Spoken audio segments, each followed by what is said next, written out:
나 전공책 읽기 시간입니다. 다소 이번 주차 좀 수요일 날 올리겠다고 제가 공지를 했는데 여러분들 확인을 하셨는지 모르겠어요.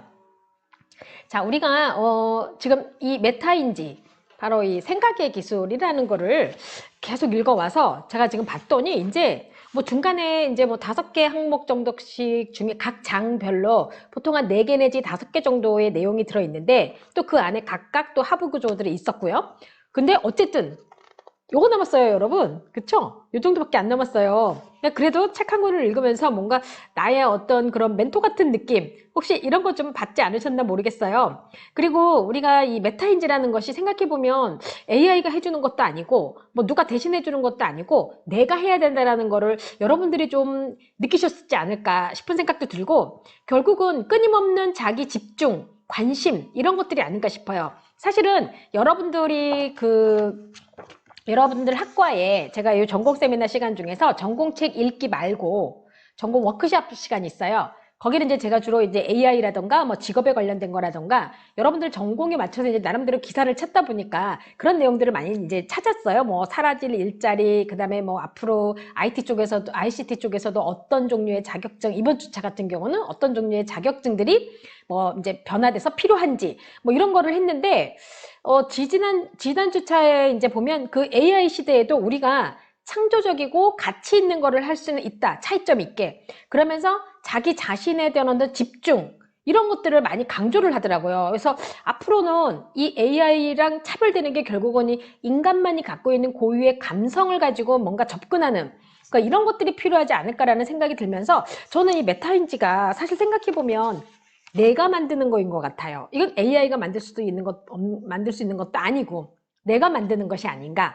그래서 여러분들이 또 중간고사 과제에서 또 보니까 또 충분히 또 여러분들이 그런 것들을 습득을 해서 할 수 있고 노력해 보겠다라는 글들을 또 잘 써줘가지고 제가 또 여러분들하고도 좀 한 유익한 한 학기가 되지 않을까, 마지막까지 열심히 하면서 이런 생각이 들었습니다. 지난주 차에 이어서 제가 이제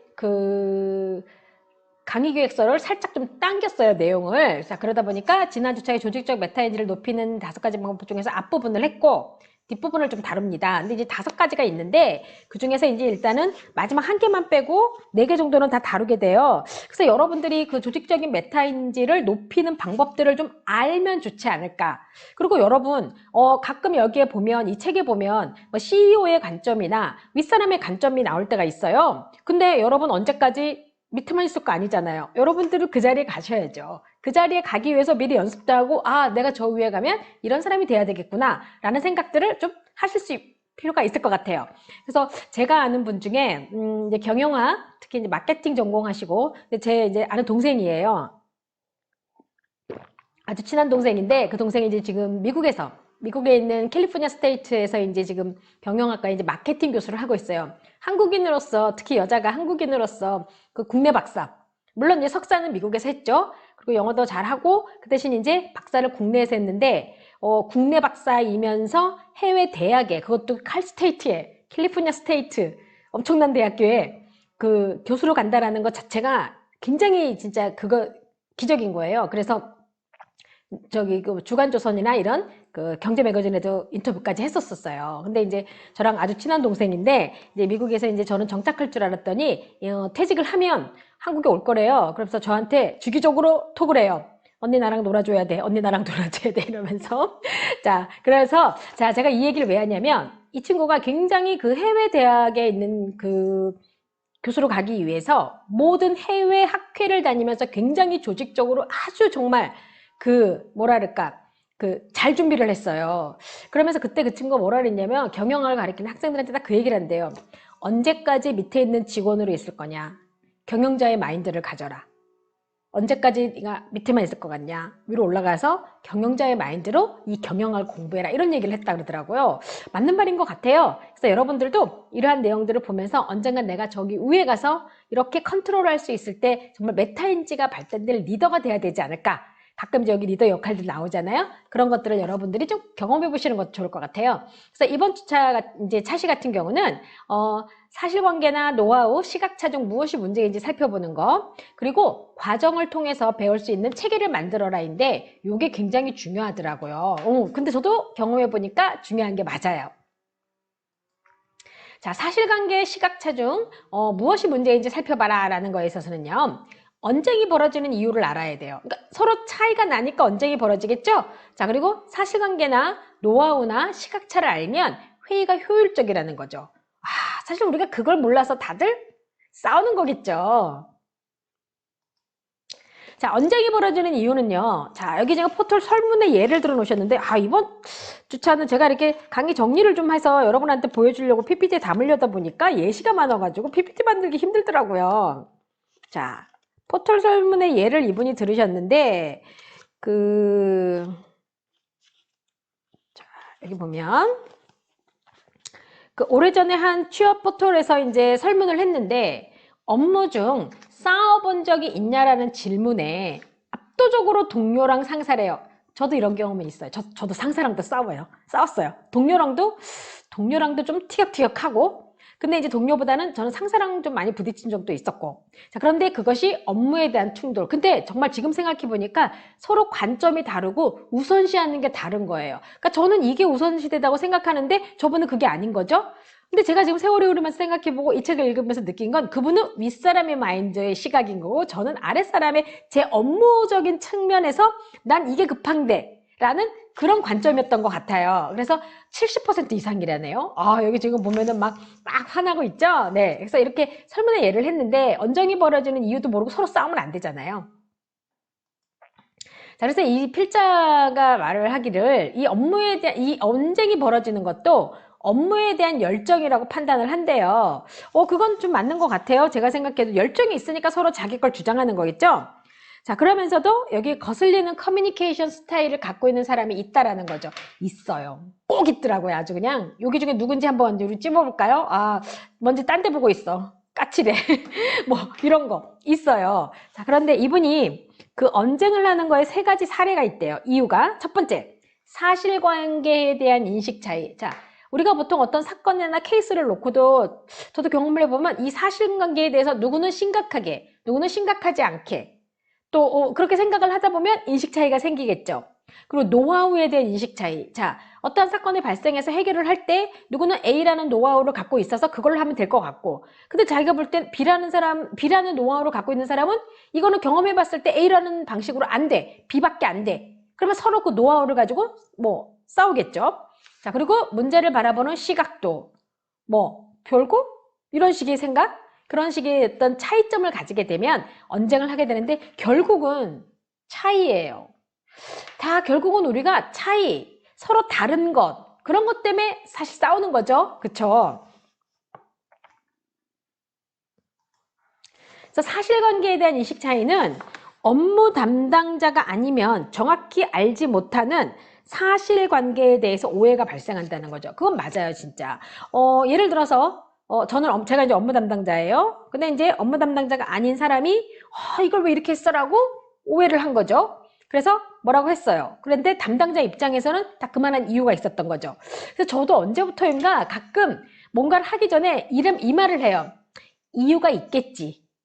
그러니까 이유가 있겠지라고 얘기하는 습성이 좀 생겼어요. 좀 나이가 들면서부터. 그래서 이유가 있겠지. 근데 나라면 이렇게 안 했을 것 같은데 저 사람 말에 이유가 있겠지. 일단 그렇게 한 발짝 좀 생각을 하는 편이기도 해요. 그래서 우리가 또 예를 들어서 인사 담당자가 철저하게 조사해서 경쟁사의 직급별 급여 수준을 파악하고 이와 비슷한 수준으로 우리 회사의 올해 연봉 인상률 가이드라인을 설정을 했어요. 그러나 직접 보고를 받지 못한 일부 리더급 구성원들은 우리 회사의 연봉 수준이 경쟁사에 비해 형편없는 수준이라는 인식을 갖고 있는 경우가 되는 거죠. 그래서 흔히 직장인들은 자신의 월급은 다른 곳보다 적을 거라고 많이 오해를 한대요. 사실관계에 대한 인식 차이에서 생기는 이게 보통 이제 대표적인 불만이라든가 오해라고 하네요. 자, 그러면 우리가 이제 이러한 사실관계는 일을 하다 보면 많이 생겨요, 여러분. 그래서 저는 그냥 그래서 이유가 있겠지 뭐 이런 식의 그냥 했겠어요. 다 나름대로 뭔가 있겠지. 이제 그런 이제 얘기들을 하게 되죠. 자, 두 번째가 이제 노하우에 대한 인식 차이인데 어떠한 방식을 그러니까 문제가 있어서 해결을 프로블럼 솔빙을 해야 되는데 어떠한 노하우를 선택하느냐에 따라서 나는 이걸로 선택할래. 넌 이걸로 선택할래. 이들처럼 막 지금 그러고 있는 것 같죠. 자, 그랬을 때도 언쟁이 생기겠죠. 그래서 여기서 지금 예시를 들어놓은 거 보면 어떠한 방식을 택하는 것이 최선인가에 대한 인식 차이가 있는 거예요. 그래서 예를 들어서 전반적으로 보상 수준이 낮아져서 구성원들의 근로 의욕이 저하되고 있는 문제가 있다면 이에 대한 해결 방식은 몇 가지가 있을 수가 있는데 연봉계급을 높이거나 파격적인 복지 혜택을 부여하거나 스톡 옵션을 주는 등의 방식이 고려될 수가 있다. 이 중에 어떤 것이 비용 대비 구성원들의 만족도를 가장 올려줄 바람직한 방안지에 대해서 다양한 의견이 있을 수 있다는 거죠. 어떤 사람은 의견을 뭐라고 얘기하겠습니까? 뭐 복지 혜택을 부여하자. 어떤 사람은 스톡 옵션을 주자. 어떤 사람은 연봉액을 높이자. 나름대로 그 선택에 대한 어떤 차이가 있을 거라고요. 결국은 어쨌든 차이라는 것 때문에 뭐를 하는 겁니까? 언쟁을 하는 거죠. 자, 여러분 한번 잘 생각해 보세요. 잘 돌이켜보면 우리가 보통 사소한 것의 언쟁도 다 뭐 때문에 시작되는 거죠? 바로 이 차이 때문에 시작되는 거예요. 그래서 어떠한 경우에는 상대방이 원하는 쪽으로 그냥 스르륵 따라주면은 언쟁을 피할 수 있는 거겠고, 또 아니면 상대방이 나한테 스르륵 따라와 준다면 그것도 언쟁을 피할 수 있는 방법이겠죠. 근데 이도저도 안 되면 싸우는 거죠. 자, 그리고 이제 문제를 바라보는 시각 차이도 있어요. 이게 이제 보통 이제 갈등 상황의 대부분이라고 할 수 있는데, 자, 여기 지금 보면, 고객사 교육이나 강연을 진행할 때 이제 필자 경험에 의하면 가장 강조하는 부분이 이 문제를 바라보는 시각 차이라고 하네요. 그래서 이 부분은 이제 일관성을 유지한다 해서 설명된 부분이 앞부분에 있었던 것처럼 우리가 왜 그 앞에서 할 때 원뿔 모양 그거 가지고 구성원끼리 이제 원이냐 뭐 삼각형이냐를 놓고 얘기한 게 있었고, 그쵸? 이런 거 있었는데 결국은 똑같은 원뿔을 보고도 바라보는 시각이 다른 거죠. 그러니까 결국은 뭐죠? 원뿔이 문제라고 한다면은 그 문제를 바라보는 시각이 다른 거예요. 이게 이제 갈등이 된다라는 거죠. 결국 그렇게 되면 어떻게 될까요? 서로 상호 간의 이해와 폭을 좁히는 노력을 해야지만이 이 부분이 된다라는 거죠. 그래서 보통 이제 그 시각차는 문제 정의와 문제에 대한 원인 분석에서부터 갈리게 버린대요. 그래서 앞서 언급한 보상 수준의 경쟁력과 관련한 예시로 이제 잠시 돌아가 보면 해당 예시에서 일부 구성원은 일하는 시간에 비해 보상 수준이 낮다는 문제의식을 가질 수도 있고, 어떤 구성원은 자존심 문제이기 때문에 보상 수준이 중요하다고 볼 수도 있다. 이게 문제인식에 대한 차이가 있는 거죠. 이렇게 되면 뭐가 되는 거죠, 여러분? 언쟁하게 되는 거예요. 그래서 이런 부분들에 대한 것들을 우리가 잘 해결을 하고 그거를 극복하게 하기 위해서 바로 메타인지가 필요하다는 얘기가 되겠죠. 자, 이제 특히 시각 차이에 대해서는 제가 이제 이 부분에 대해서 얘기를 했는데, 특히 이 부분이 뭐라고 얘기했냐면, 다양한 의견들을 모으려면 문제에 대한 정의에 확실하게 공감하고, 갈등이 생기면 안 되고 공감을 해야 되고, 이를 해결하기 위해서 상대방은 어떤 시각으로 바라보는 것인지를 이해하려고 노력해야 되는데, 여기서 이제 노력이라는 단어, 사실 지금까지 우리가 책을 읽었을 때도 여러분 어땠어요, 느낌에? 메타인지는 노력에 의해서 되는 것처럼 되어 있었잖아요. 결국은 시각을 차이점도 우리가 노력해서 좁혀야 되는 겁니다. 그렇게 생각하면 인생은 노력해야 살 수 있는, 저는 항상 오늘도 미래의 일부분이라고 생각해요. 오늘을 열심히 살아야 미래가 있는 거거든요. 그렇잖아요, 여러분. 그래서 결국은 늘 노력하는 사람이 그래서 성공하나? 뭐 이런 생각도 들더라고요. 자, 사실관계나 노하우 시각 차이를 알면 회의가 효율적이래요. 이건 당연한 말 아니겠습니까? 이걸 알면 효율적이겠죠. 근데 이걸 모르니까 언쟁을 하는 거예요. 자, 그럼 조직 업무에 따라 생기는 이견이 바로 사실관계, 시각차, 노하우 이 세 가지가 가장 어떤 그 영향력이 크다고 하네요. 그래서 이 세 가지 원인 중에서 무엇에서 문제가 시작됐는지를 확인하고 인지하는 것이 바로 조직적 메타인지의 향상이라는 거죠. 앞에서 우리가 책을 읽을 때 여러분, 메타인지의 그 중에 하나가 뭐였습니까? 인식이라는 게 있었어요. 파악하고 확인하고 인식하고 깨달을 수 있는 거. 그게 이제 메타인지가 되는데, 그래서 왜 제가 그런 말 했었죠. 눈치 없는 사람이 못 깨닫는다고 얘기하는데, 어떻게 생각하면은 그게 멀티가 안 되는 사람이든 눈치가 없는 사람이든 본인이 하고자 하지 않기 때문에 그럴 수도 있다라는 말을 제가 했었어요. 근데 저는 그런 것 같기도 하거든요. 본인이 이 감각을 깨우고 주변에 대한 촉수를 세운다면은 못 깨달을 수 있을까요? 그쵸? 그래서 결국 그것도 노력의 하나가 아닐까라는 생각이 드는데, 이게 조직적인 메타인지 향상의 방법이라면 해야 되겠죠. 자, 그럼 이 과정에서 이제 리더가 도움을 줄 수 있는 방법이 있대요. 사실관계가 문제라면 회의를 중단을 하고 사실관계를 파악하도록 유도를 해야죠. 너무 간단하지 않아요?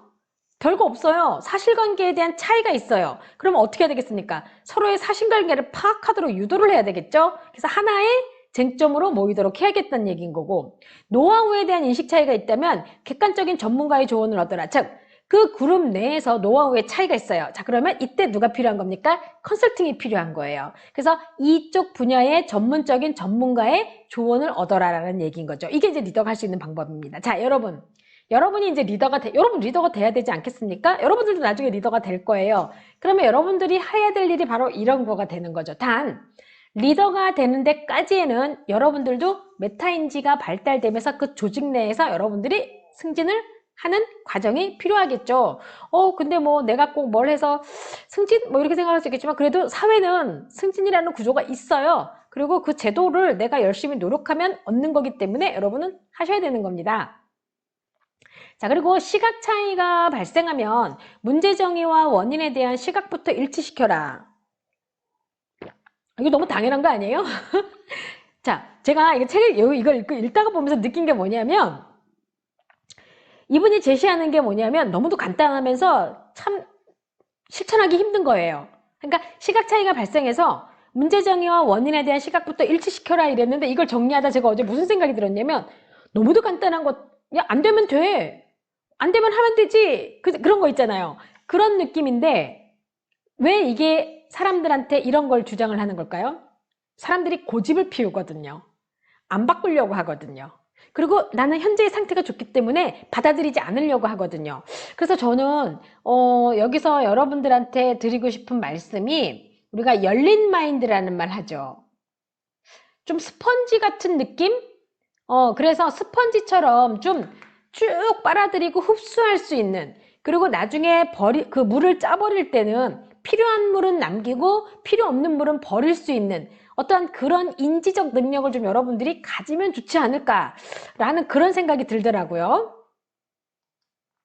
자, 그리고 효율적으로 일하는 팀은 그래서 효율적으로 회의를 진행할 수 있는 팀이라는 거죠. 자, 이들은 바로 뭐가 뛰어난 사람들? 메타인지가 뛰어나서 소수의 리더와 다른 구성원은 팔다리 역할을 하는 조직, 이거는 메타인지가 높은 조직이 아니라는 거죠. 결국은 뭐냐면 효율적으로 일을 하고 효율적으로 회의를 진행하면서 구성원 하나하나가 다 메타인지가 발달될 수 있어야 되는 거죠.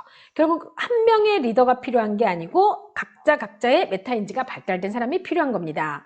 그래서 업무적으로 싸울 일이 없는 곳은 합리적인 문제 해결 방식을 가진 조직이라고 할 수가 있겠죠. 사실은 이런 조직에 들어가는 것도 굉장히 중요할 거라는 생각도 들고, 가끔 우리가 회사를 그만두거나 뭔가 자기가 몸담았던 조직에서 그만 나올 때 그 조직에 대한 문제점, 나는 문제가 없는데 그 조직이 문제가 있어라고 말을 하는 경우가 있어요. 뭐 사실 저 같은 경우도 뭐 이제 여러분 학교 오기 전에 예전에 있던 학교에서도 뭐 조직에 문제가 좀 있다라고 저도 얘기를 하기도 했지만, 근데 저도 문제가 있었어요. 그러니까 저도 깨닫지 못하고 인지하지 못하는 사이에서 그 사이에서 이제 있었던 문제들, 그런 것들을 나중에 깨닫게 된 거죠. 근데 그때는 되돌리기가 너무 힘든 상황이 됐었던 거예요. 그러니까 여러 가지가 복잡한 상황들이 많으니까, 자, 우리는 이런 것들도 미리 좀 파악하고, 무조건 가서 열심히만 하면 돼, 이런 거 저는 솔직히 전 처음에 열심히만 하면 돼 이러면서 젊은 시절에 살았지만, 지금 세상에 이렇게 시간이 흐르다 보니까 그건 아닌 것 같아요. 여러분 좀 생각하면서 여러분들도 할 필요가 있을 것 같아요. 자, 이번에는 과정을 통해서 배울 수 있는 체계를 만들어라. 자, 이렇게 평가 체계가 평가자에 대해서 알게 해준다는 거죠. 요 말이 좀 저는 어렵더라고요. 여러분들은 어떻게 읽었는지 모르겠어요. 자, 그리고 강점은 본인이 잘하고 싶은 일을 의미한대요. 자, 이게 강점에 대한 개념도 조금 바뀌었어요. 한번 이 부분을 어떻게 될지 한번 보죠. 교재 269페이지에 이제 이 내용이 나오는데요. 딜로이트의 예를 들어서, 이번 주 차실 거는 예가 되게 많더라고요. 이게 세계 최대 글로벌 경영 컨설팅사인 딜로이트가 오랫동안 정교한 평가 체계를 유지해 왔대요, 이들이. 그래서 평가를 통해서 컨설턴트의 서열화 자체에 상당한 어려움과 고민이 있었대요, 이들이. 그래서 이제 그러나 컨설턴트 한 명이 1년에 적게는 1개에서 많게는 4개에서 5개의 고객사 프로젝트를 각각 다른 프로젝트 팀원들과 진행하는데, 이런 구조에서는 평가상 다양한 이슈들이 이제 배출이 됐었나 봐요. 그래서 이제 여기에 보면 뭐 장기간 해야 되는 프로젝트일 경우에는 또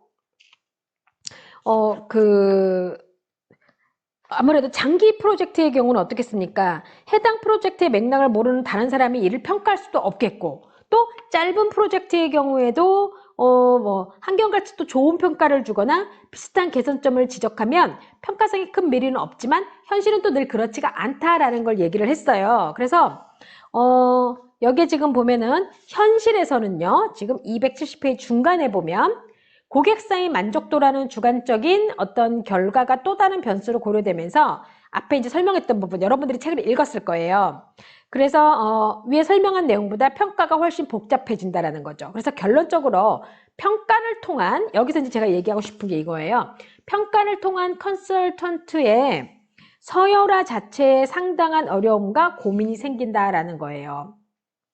그래서 이 문제 때문에 뭐가 작동이 되냐면 조직적인 메타인지가 가동이 된다는 거죠. 그래서 여기서 이제 대안을 한 게 딜로이트가 10년 이상 활용한 평가 체계는 카운슬러에 의한 전체 평가 결과의 조율 방식이었는데, 이 방식을 택한 이유는 반드시 평가를 통해 인재를 서열화해야 하는지에 대한 의견이 나온 거예요. 그래서 뭐라고 했냐면 서열화가 꼭 필요한 것은 아니라는 거죠. 그래서 다만 승진을 시켜야 하는 인재들이라든가 보너스를 좀 더 많이 받아야 하는 인재들이라든가 급여 인상이 되어야 하는 인재들을 구분을 하되 서열화는 아니라는 거죠. 그래서 결국 특정 상위 등급이라든가 중간 등급, 개선의 필요성이 큰 등급 정도의 그룹화 정도로 해서 반드시 필요하고 이것이 가능한 체계라면 등수가 매겨지는 서열화까지는 필요가 없다. 라고 했다라는 거죠. 이 어려운 고민 때문에. 그래서 이제 메타인지를 가동해서 다양한 방식의 솔루션을 제시하고 시도를 했다라는 거예요. 이 회사가. 그래서 여기서는 지금 여러분들이 269서부터 270부터 271까지 읽어보셔야 돼, 쭉. 그래서 쭉 읽어보시고, 이제 제가 한 가지 정리를 해드리면, 자, 이게 지금 이제 전체 평가 방식을 이제 조율을 해서 평가를 통해 인재를 서열화하는 데 대한 의견이 나왔다고 했고, 자, 271페이지에 그래서 결국은 조직적 메타인지가 최대한 발휘될 수 있도록 설계된 체계를 한 거죠. 그래서 요거에 대한 내용이 있으면서 272페이지에 제가 뭔 얘기를 하고 싶냐면 2015년 4월, 자, 여기 지금 제가 수업을 설명하겠다고 표시해놨어요. 2015년 4월 하버드 비즈니스 리뷰에 소개된 딜로이트의 새로운 평가 체계는 직원의 평가 등급에 대해서 논의하는 시간을 줄이고 직원의 미래 성과 개선에 더 초점을 맞춘 형태예요. 굉장히 좋죠, 이거. 직원의 미래 성과에 대해서 맞춘 거예요. 그래서 다시 한번 이 수정한 이유가 바로 조직적 메타인지의 아주 좋은 사례라는 거죠. 아까 제가 말씀드렸던 것처럼. 그러면서 이제 여기에 쭉 나오는데 여기서 뭐 이제 그 273페이지에 보면 강점 중심 인재 개발 평가 모델이라는 거예요. 이게 굉장히 저는 좋더라고요. 그래서 새로운 체계에서 물어보는 핵심 3가지가 이게 중요한 거예요. 이 사람은 다음 단계의 역할을 수행할 수 있는지, 이 사람이 활용한 본인의 강점은 무엇인지, 피평가자가 본인은 자신이 강점을 활용할 수 있는 업무를 맡았다고 생각하는지, 이게 이제 핵심 딱 3가지를 물어보는 거예요. 그래서 여러분, 앞으로는 성적이라는 말보다는 결국은 이런 것이 발달된 사람이 중요하지 않을까 싶어요. 자, 여러분의 영역에서 여러분만큼 다 할 수 있을 수도 있어요. 기술적인 거나 이런 것들은. 이게 여러분들을 어쩌면 결정짓는, 앞으로의 진로를 결정짓는 것 중에 또 하나로도 작용할 수 있지 않을까라는 저는 이제 그런 생각도 듭니다. 자, 강점은 본인이 잘하고 싶은 일을 의미해요. 그래서 이 직원평가, 이 딜로이트 직원평가는 강점은 본인이 반드시 잘할 수 있는 거래요. 자, 여러분, 강점은 본인이 잘할 수 있는 거예요. 자, 여러분이 잘할 수 있는 게 뭔지 한번 생각을 해보세요. 자, 그러면서 이제 뭐 여러 사람이 이제 그렇게 해서 머리를 맞대면 더 좋은 해결책도 생기겠죠. 결국 이제 메타인지적 회의를 거쳐서 최종 판단을 하게 된다라는 내용을 나와 있는데 여기도 좀 예시가 많아요. 그래서 제가 이거를 어떻게 정리를 할까 좀 고민을 하다가 다른 거 다 둘째치고 이거 강점은 본인이 반드시 잘할 수 있는 게 강점인 거예요. 여러분은 여러분이 잘할 수 있는 게 뭘까요? 그래서 이 지금 딜로이트 사례가 주는 시사점이 뭐가 있냐면요. 장기적으로는 조직적 메타인지 향상을 위해 업무 과정에서 배울 수 있는 체계를 만들어야 된다는 거죠.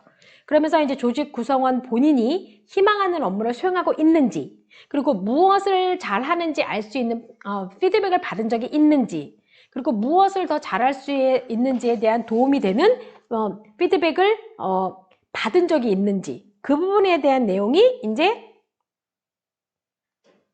오타가 왜 이렇게 많죠?